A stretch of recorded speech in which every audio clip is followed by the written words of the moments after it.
Welcome to the Breeder's Brew, the dog breeding podcast hosted by me, Isabel, the canine nutrition coach. And me, Sarah, the canine family planner. Together, we'll be promoting responsible breeding by unpicking the minefield of breeding myths and methods for owners wishing to expand their whelping wisdom. Thank you for joining us once again. So in this episode, I'm going to walk you through a detailed list of observations and processes that you can follow for caring and managing your newborn litter. This will include monitoring the puppies and Dan's vitals daily to help you troubleshoot any potential problems.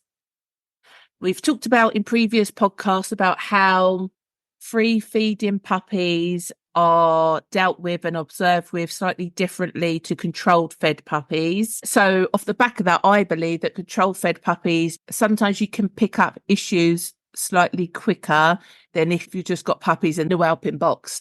I have a list here that I made when I was rearing one of my last litters. So I thought it would be a good idea, just a list of observations. It would just be a good idea just to walk through the list of the things I saw, what that might mean, and as a breeder, what you might need to do to proactively manage the health and well-being of those puppies. Does that sound good to you, Isabel? Sounds brilliant, and I apologise in advance that I'm being a little bit fidgety. I've got two very clingy dachshunds today that are obsessed with sitting on my lap, so do apologise. I'll put it down to pregnancy hormones and another just being needy. No, that's fine. We're dog friendly here, funny enough, Isabel, yeah, so it's all fine. Just as well. Okay, so the first one, and I see this comment online quite a lot, is that the female is having vaginal discharge for quite a significant amount of time after whelping puppies. Now, this would be totally normal because when she's actually feeding puppies, they're triggering oxytocin that would actually help contract her uterus, because obviously it's been all stretched and expanded because she's carried pups and whelped those puppies. Oxytocin will help these contractions to help the reproductive organs return back to their natural size and state. The impact of that contractions is that any lining, internal debris that's there is going to be expelled out through the body, which is exactly what we want it to do anyway. Typically, this happens when they are feeding. So generally, whenever I've got puppies feeding, I always just, for the first 3 to 7 days, just put a water kitchen roll at the rear end just to catch any discharge. It just saves you changing your bedding more than you need to. I have had this go on for an excessive amount of time, and excessive to me was pups are now 3.5, 4 weeks and I've still got discharge.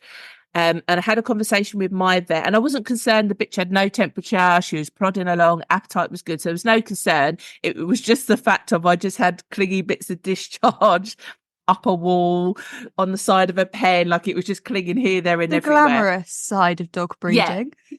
Exactly that. Yeah, the glamorous side of dog breeding. So I had a conversation with my vet and I had a conversation with Isabel, and you recommended a product that I did. should use. Yeah, natural raspberry leaf. Your vet also recommended exactly the same by pure chance, didn't he? Yeah. So natural raspberry leaf is great in this instance because you might have also heard it called a uterine tonic. It is used for various different reasons in women and female dogs alike. Essentially, the reason why raspberry leaf is so good is, without going into too much detail, it stimulates and increases blood flow to the uterus and helps strengthen the smooth muscle around the uterus. So again, obviously, that as we are wanting that uterus to contract, and in doing so expel all of it, all of the bits and pieces left in there. Obviously, a contraction of anything requires muscles, so we want to improve that muscle strength there, as well as increasing blood flow. That's just going to help the general health of the uterus. It's brilliant if you've got a bitch that is still discharging after whelp, as Sarah's explained here.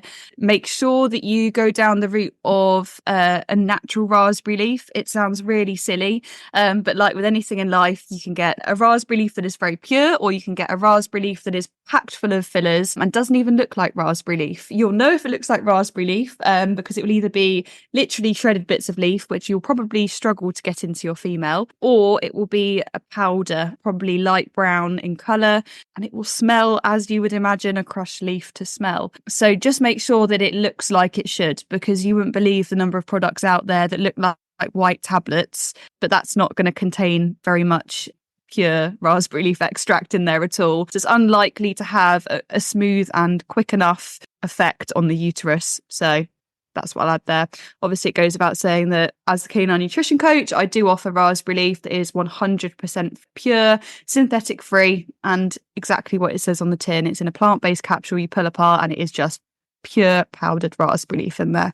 So if you're looking for a good product, I'm a good place to start. Brilliant. A note to add to that, raspberry leaf has benefits for people whelping puppies naturally. Yeah. However, it shouldn't be given to females where an elective C-section has been planned or a possible C-section is on the horizon. Situation I had, it was with a bull breed, and she did have an elective C-section because she was actually carrying 10 pups. And we ended up sectioning at 60 days because she was really struggling to actually sleep because she was so big and uncomfortable. Yeah. I would never give breeds I feel might have a C-section raspberry leaf before because it's counterproductive. Yes. And I'm sure you can explain on that a little bit. So all I'm trying to say is if you've had a bitch is likely to have a C-section, just don't start the raspberry leaf until the pups are born. Yes, exactly. There are other reasons essentially for going down the route of raspberry leaf. So if you're not breeding at all and it's a non-breeding season that your girl's coming into, so a season following pups, or she's too young, etc., giving raspberry leaf from day one of season is super to reduce the impact of a phantom pregnancy. Now, as we mentioned in another podcast, the hormones that a bitch will cycle through from day one of season will be almost absolutely identical to whether she has been mated or not. So the things and bodily processes that she goes through following day one of season right up to 63 days, 63 days from ovulation, her body may or may not go through the motions of a full-blown pregnancy. I'm sure, Sarah, you see it a lot where breeders are very excited for a scan telling you that the bitch is definitely pregnant, she's gone through all the signs and symptoms and she's empty. Is it something you see? Or yeah, a lot. Yeah, bitches that have had full-blown phantoms to the point where we've had milk and they are digging at around 63 days and going through the motions of nesting and start sort of collecting toys in their bed, and it can genuinely look like first stages of labour. Yeah, I've had females I've scanned with full milk, no pups. They've come waddling in. You think they're full of puppies and obviously full of air or water because they're not. And now I've learned until I put that ultrasound scanning probe on, I will not even hazard a guess because it is impossible to tell. Yeah, it's amazing, really, that bitches go through this. And it always surprises me it's not a more talked about topic. I wonder if it comes down to observations. Maybe some dog owners aren't quite as hot on it with their observations following a season and maybe don't notice their bitch's change in behaviour. I don't know. If you know you're not breeding your bitch, I always recommend you start her on raspberry leaf day one of season because it just minimises the extent to which her body is going to overexert the pregnancy related symptoms and the phantom pregnancy. So if you've got a breed that's more prone to phantoming, again, I absolutely would not mess around and pop her on raspberry leaf day one of season.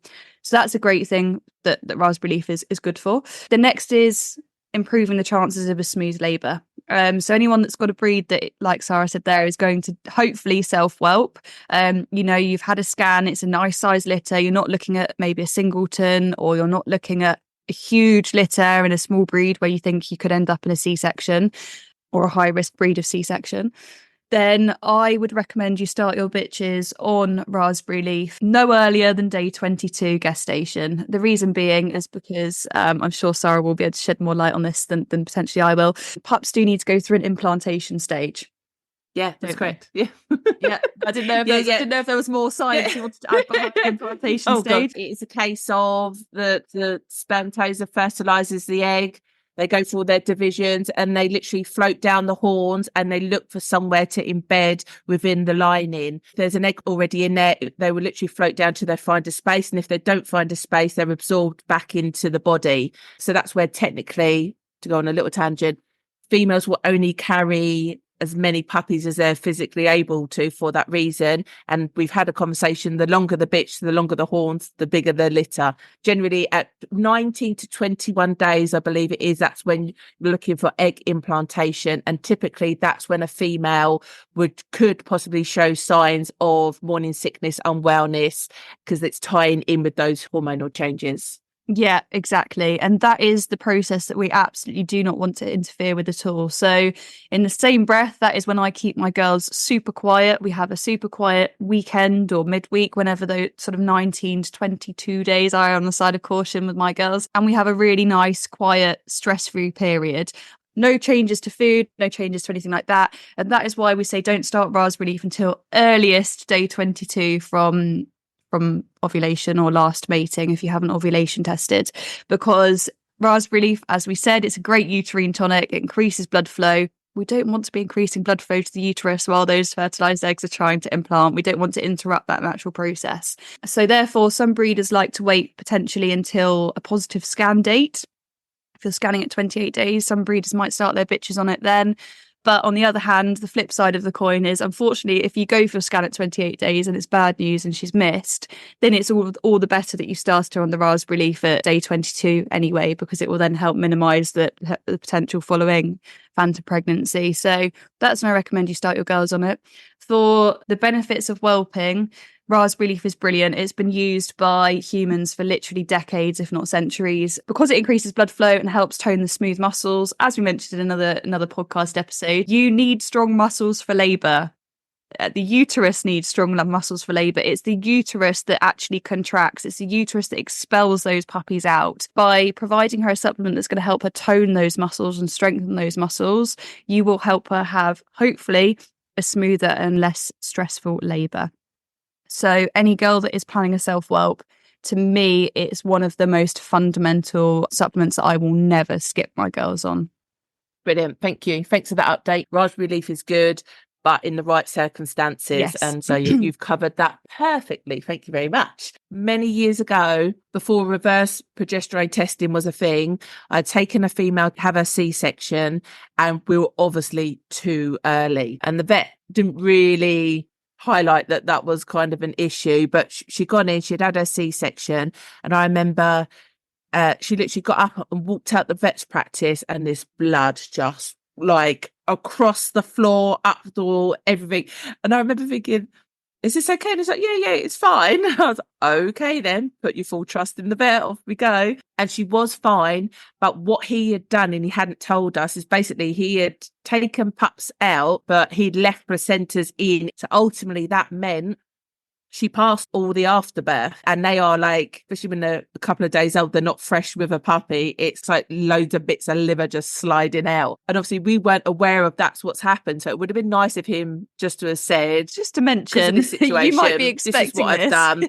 She was fine. So that's why I never freak out too much with people like, oh my God, you've got to count the puppies and the afterbirths, and if you don't get them all, you've got to get into the vet and you've got to give them oxy. Honestly, once the pups are on and feeding, oxy levels are going to increase anyway, and it's just going to pass all of that gunk over a matter of time anyway, especially if she doesn't have a temperature, and especially if she's not unwell in herself, it'd be fine. Yeah. So I'm quite, having gone through that scenario, I'm quite chilled about retained placentas. I'm like, it will pass eventually. It's a really interesting thing that you've mentioned there, because it is definitely something that we see online, and I get asked, you get asked all the time, is do I need to rescan my bitch? I only saw 4 placentas and we had 8 pups. Yeah, and just like, don't worry, it will come through. And like, if you were that worried, okay, you could get a preventative course of antibiotics. You were that concerned about it.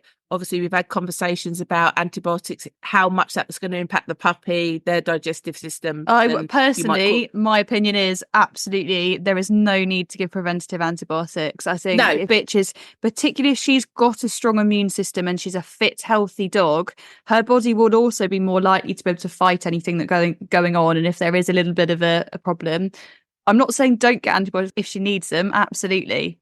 Go get them. When you've got young pups and there's a potential, depending on the antibiotic type that you're given, that could pass through the milk into the immune system of those puppies, you will be stripping that puppy's guts of any good bacteria in its first few days, weeks of life, and you will genuinely potentially impact that puppy's immune system for a very long time. And you will be you could potentially make your life as a breeder so much harder because you are more likely to go through the 6-week squits and things like that. And if you've got poorly young puppies, it is a struggle. They're just likely to thrive a lot less if they've been through a potential course of antibiotics through mum's milk at an early point. So I must err on the same side of the fence as you, Sarah, when it comes to retained placentas. I'm not running down to the vets to get antibiotics. However, there is a protocol I personally put in place for retained placentas. So I am very conscious of counting after birth. It is something I do with my bitches. So I have my puppy log beside me. I actually use a puppy playbook that Sarah has in stock, I'm sure. So I use that, and I do jot down there whelp times, when she starts contractions. I log everything through birth so that, again, knowledge is power. I count after birth, and I also don't let mum eat every afterbirth. I let her eat some, and depending on the size of the litter, that will play into it. But for my girls, 2 placentas is plenty for her to be eating. Otherwise, she's then going to have an upset tummy in the following days, which is no good for her when she's bedbound in the whelping box. But the reason I say I count placentas is because if I've found that she's retained a significant number or more than one or something like that, I actually do take my girl's temperature every day following whelp, because I would rather nip an infection in the bud and catch a high temperature very quickly. So because I'm doing the puppy vitals daily, which I'm sure we'll probably cover in this episode, I'm going through that sort of husbandry set of protocol every day anyway. So as part of that, I will take my girl's temperature a minimum of once a day at the same time of the day every day, because I would rather be proactive, catch a high temperature in the initial instance and deal with it straight away, rather than, again, my breed are smaller, although they're not stoic with pain levels in the slightest, and they will show it at the slightest part of pain. But with them being small, when they go downhill with any form of illness, they go downhill quickly. I don't keep my dogs in sort of weighty condition or anything like that, so they don't have a lot of reserve. So I don't mess around. If I've got a poorly dog, I nip it in the bud quickly. Yeah, no, that's a really valid point. We just unintentionally covered some like dam management. What should you be doing? Into, and I'm doing stuff with the pups anyway. It's just part of the protocol, particularly if you're a new breeder, you've not had many litters, so you don't know the signs and symptoms you're looking out necessarily for a poorly mum. There's no harm in taking a temperature once a day. Absolutely not. It's a good preventative measure. And if you've got a girl that's very stoic, like Sarah mentioned her bulldogs are, and again, you think, oh my goodness, if they were in pain, I wouldn't even notice. Then again, maybe taking temperature would be great in that instance too. So, as we said, it's always the first question the vet's going to ask you, or the first thing they're going to do once they've got a dog in their consultation rooms. They don't do it for fun; it's for a reason. And we already covered in the whelping kit, didn't we, about what thermometers we prefer and why. So thermometers. If you haven't listened to that episode, go back and do so. So let's carry on through my list basically, and I'm going to focus a little bit more now actually on puppies. So I know I've previously talked about balancing feed time versus energy used, and this is more so for pups that start off quite small and not necessarily gaining weight as they should do. I think there needs to be a conscious management of how long do you let that puppy feed for. Realistically, how much milk are they getting during that feed versus the energy that they're using? And I know that I consciously reduce feeds for a puppy because I don't want to go past that threshold that they're now actually losing weight while trying to feed on milk. So the only way for that to become apparent, be aware of that and manage that, is by weighing the pups daily. I know we've talked about this already, and I know we talked about like ID collars, puppy ID collars for breeds that look very similar. Like I couldn't tell my Labrador puppies apart at all because it was a full chocolate litter, when every bulldog looks different. You said pretty much with your Datsies you can work out who's who, say smaller litter sizes, different colours, that kind of thing, and sexes. But for me, and it's in the puppy playbook, every puppy has a report card. It is a thing that I do religiously, of making sure you weigh that puppy, preferably the same time every day. You make the things I like to make note of, obviously if they lose weight, how much they're losing or gaining weight a day. But if they've lost weight, I always make note of when they actually pass their birth weight, because that's still significant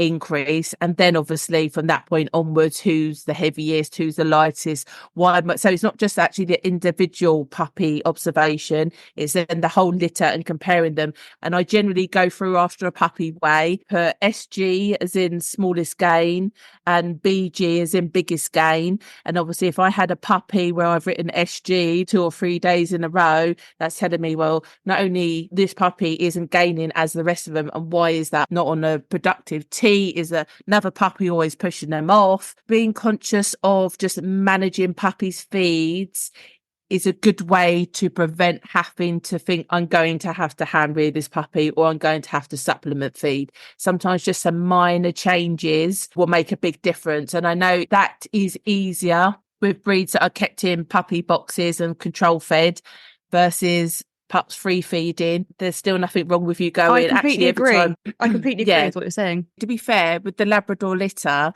my mum was actually over because she lives abroad. So she was actually over with me for this litter. Every morning she said, which one do I need to pay attention to? And I'd be like, green collar. Just make sure whenever you look in the pen, green collar's on and on a decent tee. And so every morning she literally asked me. See, you only knew that presumably because of weighs and the fact that he was SG or smallest gain on your puppy log. Yeah. So it's so beneficial, literally. isn't it? And you are right that even if you've got litters, I mean, as good as your Labrador, she was a fabulous mum from what you said. Even if you've got a dog like that, which literally just needs just a bit of your attention and you in the room every now and then, and otherwise they're more than happy to crack on. There are things you can do. And again, it is something that you should be doing. And if you do know smallest gain pup, or if you know that someone was born a lot smaller than the rest or slightly weaker, the only way you know that is by taking those observations and writing that down. And if you can see a pup is always the last one to the teats or always being knocked off, again, that's something that I personally write down, because if you proactively manage that, so if there is always one pup that is never getting to the decent teats and always there last, I will happily put a big pup on, get the milk flowing, take that pup off and put little pup on. And I've got a breed that do the work themselves. Mum has free access to pup, is in the wellbeing pen with them the whole time. But I will still proactively manage that puppy feeding regime in the first week or so just to make sure everyone's gaining. So it isn't just breeds that are very hands-on that should have this level of care. A lot of things going wrong can be mitigated by a bit of proactive observation and management, particularly in puppy feeds. I know a few people's opinions of don't bother weighing them until they need worming. Gives me anxiety hearing that. I know.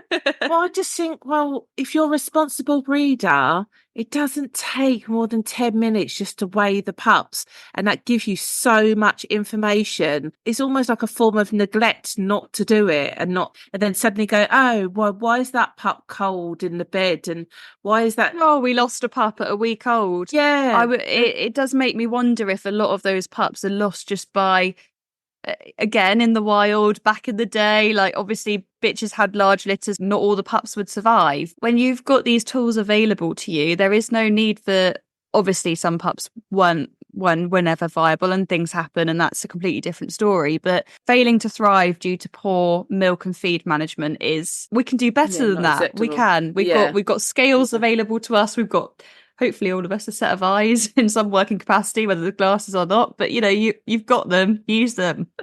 It's such a simple thing to do, and there really is no excuses. And I've got a good question for you. Yeah. What scales do you like? Because this is another thing I see a lot. People get sort of hung up on what type of scales should they be using. I think most people use baby scales, like flat, large dish, flat, maybe with a dish or maybe fully out flat. Do you know what? Randomly, I don't know how. I have these like catering scales and I don't know how I've got them. So they're actually quite big with a big like broad metal base on, which means I can stick a bowl on it and put a puppy in it up. And I think they weigh up until, I think they do something crazy, like 15 kilos. Oh, and fab. That's a really broad range. They're a countertop. Don't know where they've come from. I've inherited them somehow.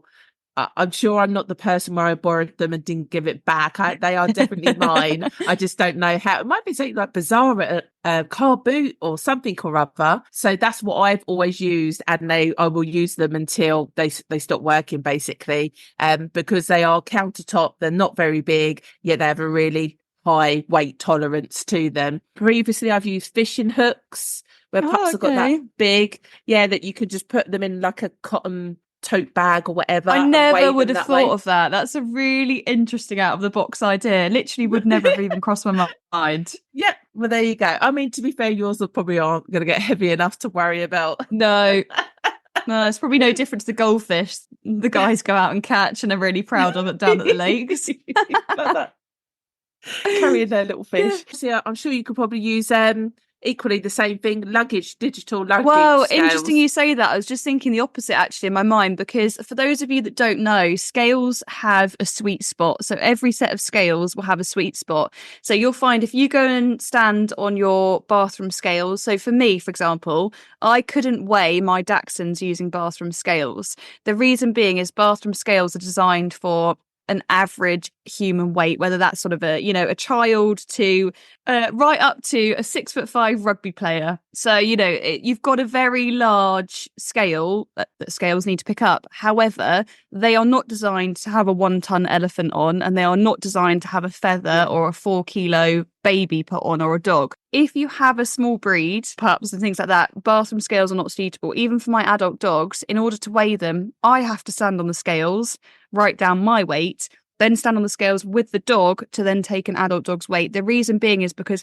I'm then working within that scales threshold. If you look on the box that the scales comes in, it will even say on there as to what its manageable threshold is. So that's just a word of advice. Don't expect your bathroom scales to be able to weigh puppies, because they will not have the capability to put a pup on and it will think every single pup's 500 grams, when actually no, one was 300, one was 800 and one was 600. A word of caution there is you do need to use scales that have the window of tolerance that your puppy sit in. Yeah.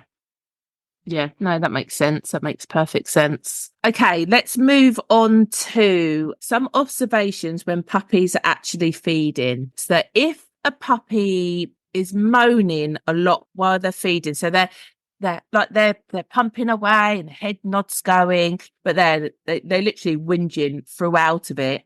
Typically, that suggests to me that the puppy's getting slightly frustrated because of the lack of milk. So they probably are receiving milk, but not in enough for the effort that they're putting in. And that's why they're so jolly, going along. It's more of a frustration kind of moaning. It's worth observing, is it on a particular teat, or are all the pups doing it and milk hasn't come in yet? Are we within the 3-day milk drop window? Okay, fair enough. So they're just a bit like, yeah, we know eventually it's going to kick in, we just got to keep going. So I think it's worth just learning to tune your ear into what type of noises they're making, and you can start to pick out between frustration, contentment, too hot. There's all these different noises. And I've said before in a previous podcast, I was surprised how squeaky, that's how I define it, my Labrador puppies were compared to some of the other breeds that I've had. But with that said, when they're feeding, all puppies do the same kind of thing. Generally, the teats at the front are less milk producing, but equally I find the ones at the back, because they tend to have more mammary tissue, the pups don't always like it because they can't get the tension right for them to be sucking on. So I always find the middle of the bar are generally the favoured ones. It's just good to be aware of. A moaning but feeding puppy to me just signifies a low level of frustration, and it could escalate one way, it might not, but just to be aware of. Just jump in there.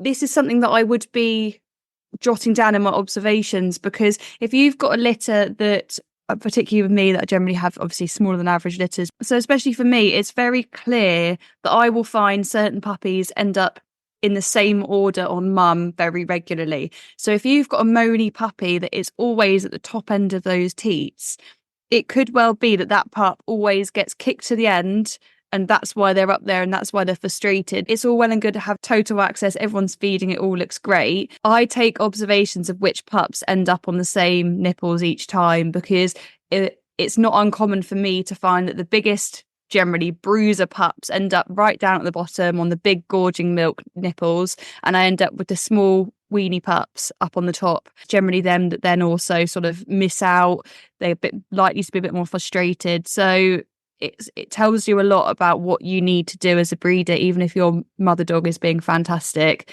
you do sometimes need to step in and change that ordering yourself. Yeah, I'm all Yeah. for, like you say, letting a big pup pull some milk in and then swapping them Yeah. over. I think that can go a long way. Next on my list, how do you tell a puppy's latched correctly? And the first initial feeds, there's quite a lot of apprehension, I always feel. Pups are born, let's get them latched on and get the process going. Let's know that they're feeding okay. It makes me laugh a little bit because if you have a C-section, sometimes the sort of veterinary nurses and professionals, they go, oh, we put the pups on for a feed. And I thought, well, you haven't. Nothing. You probably aimed them in the direction of the teats a bit. It's interesting, actually. Also, different breeds have like this different level of instinct. So obviously, being naturally born, they've been through the whole process that they should have been. A naturally born puppy, once they've been dried off and they've been stimulated and cord dealt with, they're hungry and they just want to seek and find a teat if it's an average healthy puppy. Pups born by C-section haven't gone necessarily through that whole chain of events, so they can be quite noisy and squeaky but be quite lethargic and not necessarily have like this innate instinct to find a teat to latch onto. Different breeds are just so different. With a lot of bulldogs, they can be quite slow to understand what a teat is and that you need to suck it. The point where I've had to wedge mouths open, ram teats in, literally hold heads there until they've gone, oh, I should suck this. And then you see them and then they're like, oh yeah, this is the thing. And then but you have to be almost that forceful. I've known You people where do. they've And people get worried about doing this. If you have and I have it, again, self-whelps generally all goes smoothly. Pups come out kicking and screaming, know what they're doing. There is always a puppy that needs help latching, always. And Yeah. it is, you open the mouths from the side, you hold their heads on, and I would sooner do that than go, it'll be all right, I'll just keep an eye. And that's why, again, observations are so important, because if you notice a pup keep falling off, that's another sign that they're just not latching properly. And I will hold heads on for a feed if it needs to be done. Yeah, some actually they'll be feeding, but they're really head noddy and then they unsucker themselves back on. So I've been known literally to hold my back of my hands behind their heads and be like, you're not moving your head past this point until you work out, like, you don't need to move your head that much. Use your paws more. Not all the head stuff, it's you use your paws more. And I know people, they've had to express a bit of milk, rub it all around the teeth. Some people I know put a bit of like honey on, get the puppy again thinking, after a C-section. I find that's more common. I generally find it's after C-section that we have to start playing those games of expressing colostrum, sort of wiping it all around the area so that pups understand that's what they need to go for. And generally, touch wood, that's only the few times we've had to do it. But again, if you've got a failing pup that doesn't get it, these are tricks that you should be employing before going down the route of supplement feeding, because let me assure you, supplement feeding is far harder. Yeah, and we're going to cover that in another episode. A puppy that's correctly latched on, they're very quiet. You can sometimes see the tongue around the side of the mouth curving round the teat where they actually cause the suction at that point.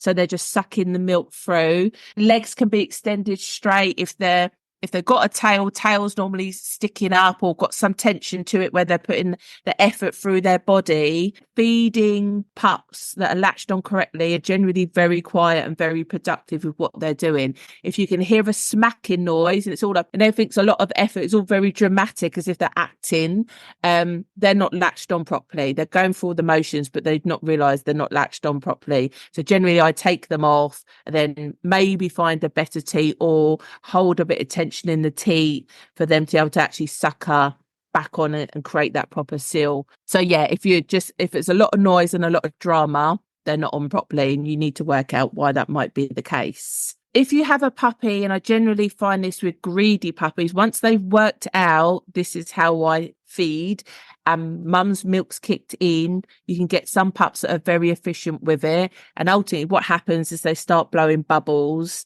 out of their nose. Typically, as soon as that starts happening, I take the pup off straight away. I use a nose bulb aspirator and just clear all the nasal cavity, give them a bit of a belly. Sometimes you can hear they get a bit crackly and a bit chesty here. Make sure their chest is clear and put them on a harder teat, basically. And if that keeps on happening with the same puppy, then you need to actively make sure that pup's on a harder teat. And I've had this in C-section control fed pups, and I've had this even with the Labradors, where every time, and again, that's the blessing of collars, every time I've looked down, Orange has got milk out of his nose again. Orange has got milk, right? So Orange is the greedy guts, and he was the heaviest puppy, no surprise, because he was always the one putting in the hours. And so that can be managed. So you've got to make sure that the airways are all clear, because the last thing you want is them aspirating milk, and then that's going to be a whole bigger problem when that pup is not well. And so clear the airway. And if it's a heavy, big, chunky pup, I'll be like, you don't actually need to feed anyway. Like, I'd put them down the other side of the bed and leave them be for a bit, or put them onto a harder tea if it just happens to be feed time and everybody's getting involved. So I don't know if you've got anything to add off the back No, of nothing that. to add, No. but it is something that happens in my breed as well, and it's something I actively manage, just as you said there, Sarah. If I see bubbly noses, straight off, we bulb aspirate and play it by ear as to whether that's a small gain puppy, a large gain puppy, and manage it in a very similar way to yourself. So for me, the bulb aspirator is next to the whelping pen for a good length of time, because I'd rather have it there at hand and crack on and use it. It's another thing that people are quite worried about, how forceful they can be. You'll always do more good than harm when it comes to the bulb aspirator, in my opinion. Moving on to, if you have a puppy that latches on, feeds for a bit, and this is what drives me crazy when people go, oh, I know when a puppy's full, because you just feel their bellies and they've got nice little round bellies to them. Normally that means that puppy needs winding, because I've had it with plenty of puppies where they feed, and that's when they've generally got the mojo, so the milk's in, going to plan quite easy, and they latch on, they do a bit of a feed and then they stop, and you think, well, that's a bit weird. Oh, they've got a nice big belly, so anyone think, oh no, they're full, put them back or put them to one side, that's okay.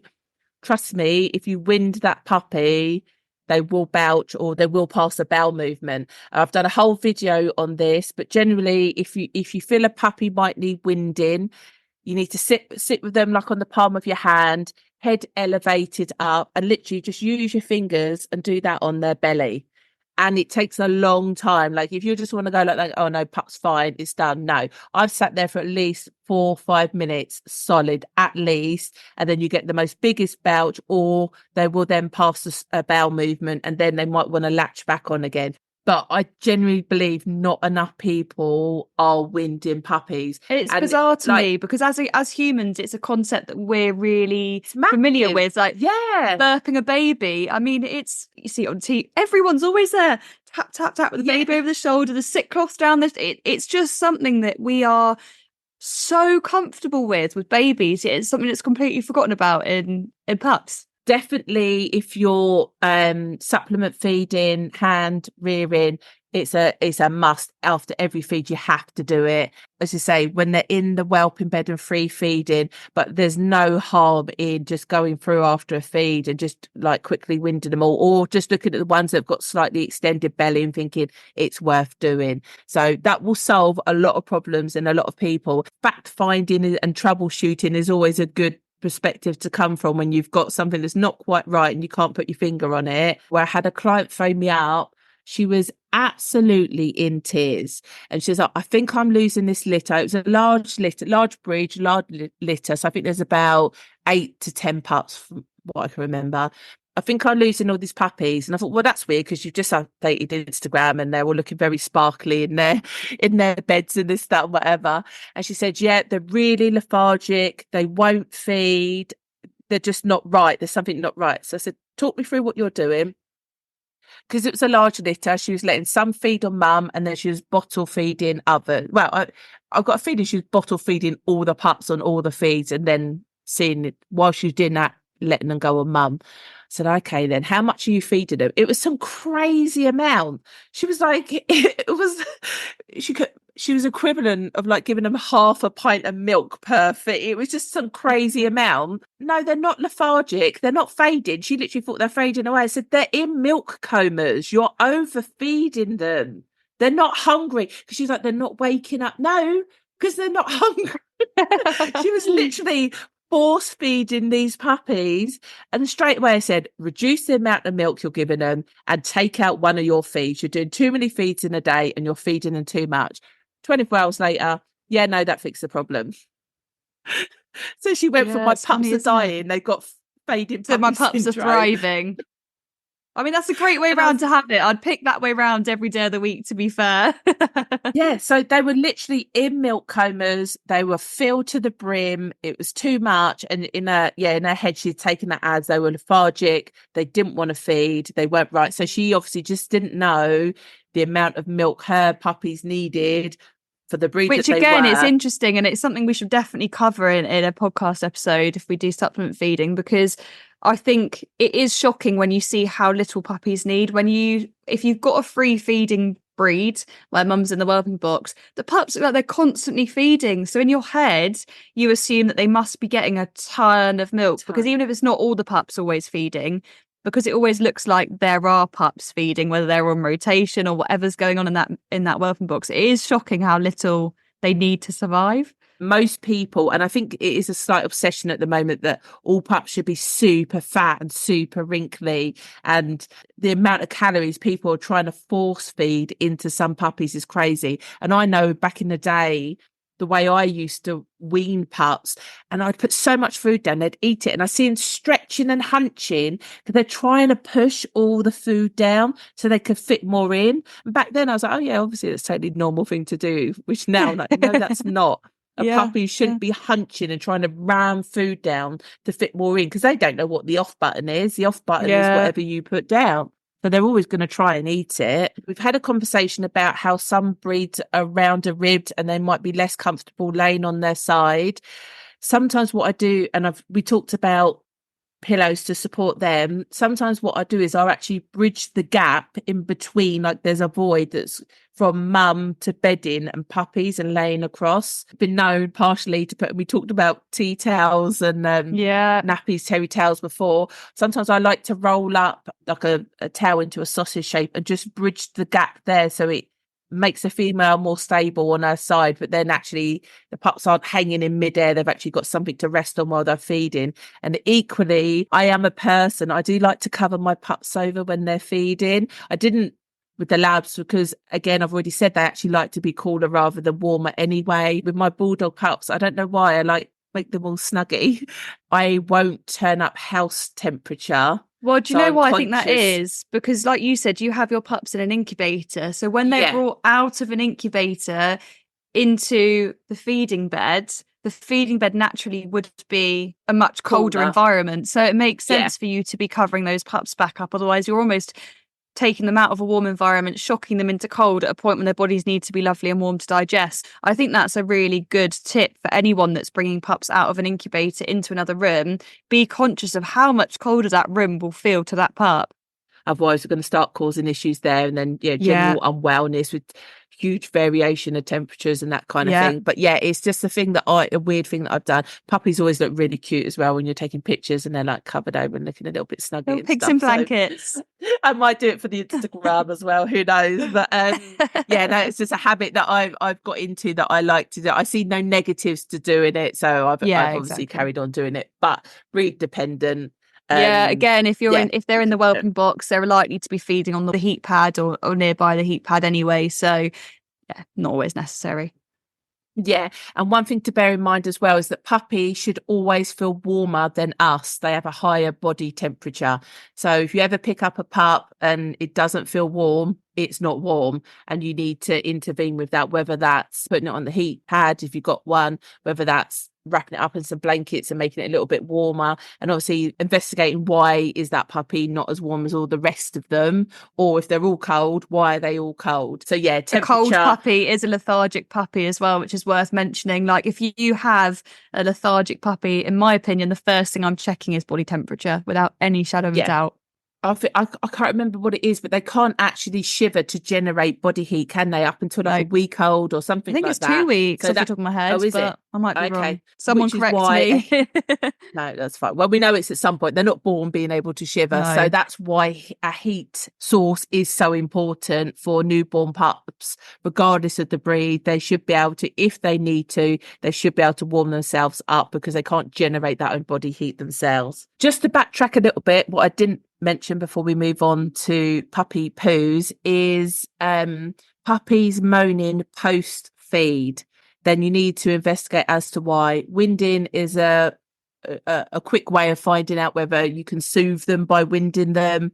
If that doesn't do the trick, then it might be that it's a lack of milk, and that needs further investigation as to should they be on better teats? Has milk come in? Has milk come in, but it's not a good quality? Do you need to supplement feed? What other considerations should be made? I've talked about it before. There are like these minor breeding benchmarks, which I feel is 3 days, 10 days, and 3 weeks. If a pup passes within the first 3 days, that's generally because internally organs aren't working correctly, metabolisms, that kind of thing, and there's not much you can do. There's not much you can do to save a failing pup within the first 3 days. If it's in the first 10 days, generally I think that is feed milk related. What can you do? Can supplement feed help that puppy? And we're going to cover that in a separate episode. And then we've already talked about weaning at 3 weeks. I think that is another like developmental burst, a puppy's being able to digest food and break that down and process that in their body. And that can be a sink or swim kind of scenario. And it's not unheard of where people go, oh,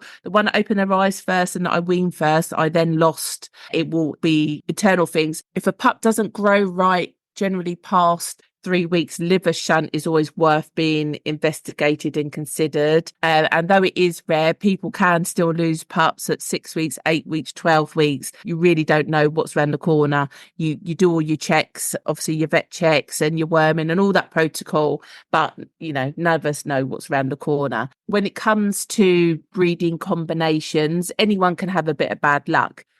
To me, I would only be concerned if you're continually having the same problem in different litters, then you need to look as to why that might be. And should you change a breeding female, breeding male? Should one be withdrawn from the breeding availability pool? And likewise, if you had a stud dog, you could just have bad combinations and you do a breeding and that whole litter has something. If you see your stud dog is continually producing the same problem in different litters, then you need to think about whether he should be at public stud or whether he should be tested for something or restricted to only certain females. Breeding is very much the big picture. You can't just go on one litter. It's stepping back and looking at a collective amount of litters, ones that you've bred, ones that people have used your stud dog, and have a serious decision as to whether that dog should be in the breeding pool. And the hard thing with breeding is obviously that all takes time. So it's just a bit of a nightmare that you might not get chucked a curveball with a stud dog until they're 3-4 years old and he's already sired X number of litters. Unfortunately, that's just how it goes. Obviously, we recommend that you're proactive with your health testing to avoid some really obvious health conditions and diseases. Sometimes it is just a combination of dogs together and you won't find that out until you're further down the line. Something that I've started, that Isabel and I have had a conversation with, for my dogs that I breed, I'm going to start sending like annual audit. I'm not going to call it that to the new owners, but basically it's just a check-in. Once a year I'm going to go, hey, how's the dog going? As well as puppy owners say they're going to stay in contact with you. They don't. Life gets busy. Your life gets busy. So I totally understand it. It's not anyone being neglectful to anybody else. Once the pups get to 12 months, 18 months, they generally fall off your radar unless they're proactive on your Instagram and tagging you in stuff and that, but that's very few and far between. So I had decided I'm going to send out this annual audit because it's in my interest to know how long did the dog live? What ailments have you been at the vets with? Because I might know better solutions than what the vets come up with. Are there certain conditions? Is she on meds? When did he die? So there's a whole health audit that I don't know once they leave me, unless that person makes the effort to actually come and tell you. And I think generally people don't. And it's quite sad because unless you just happen to scroll past it on Facebook, they're probably never going to come and tell you.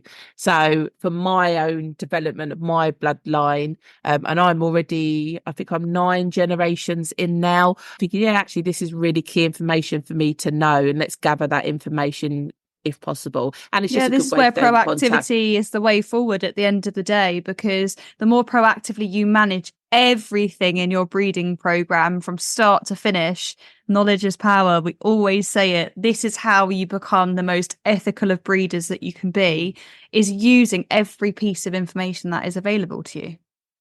Yeah. And like Kennel Club are sending out surveys nowadays to gather information because they know, okay, we register all the dogs, but we don't actually know the further details down. Yeah. I know some of the breed councils of certain breeds, they will send out surveys. So I'm like, yeah, why should that just, we get it all the time, customer service surveys and kind of thing. So yeah, why does that not apply to breeders? Because how else do we know unless we ask? So yeah, I think definitely on the agenda for me, and something for maybe you guys to consider. Right, quickly, we're going to look at stools, and then because we need to end this at some point. So just a quick lowdown on stools, and that's puppy poos. We see questions online going, is this normal? My puppy's doing this. So a quick breakdown.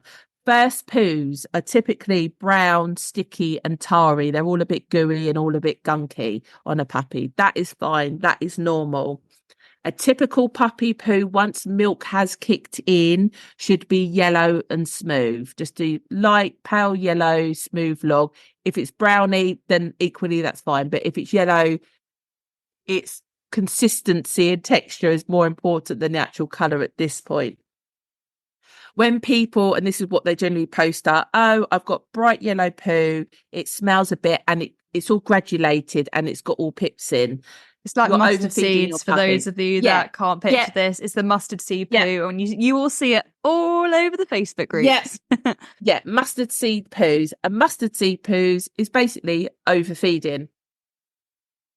That's it. So if you restrict how long they feed for, or if maybe you reduce a feed per day, you'll probably fix that problem. It's not detrimental to the puppy if they overfeed. We've had a conversation. In some breeds, you are more likely to going to get sore bums because of overfeeding, just because they are toileting more. If mum's not cleaning the puppies and you're doing it, then that means you're getting involved a bit more, and that you can irritate that area more. So I'd say that's the downside of it's not going to impact the puppy to any significant degree. I don't know, maybe they might get a bit of bellyache with it, but not enough to put them off from feeding, especially if you're winding them anyway. But you could end up with sore bums. I've talked about I prefer Babanthum. Some people use Sudocrem, some people use petroleum jelly.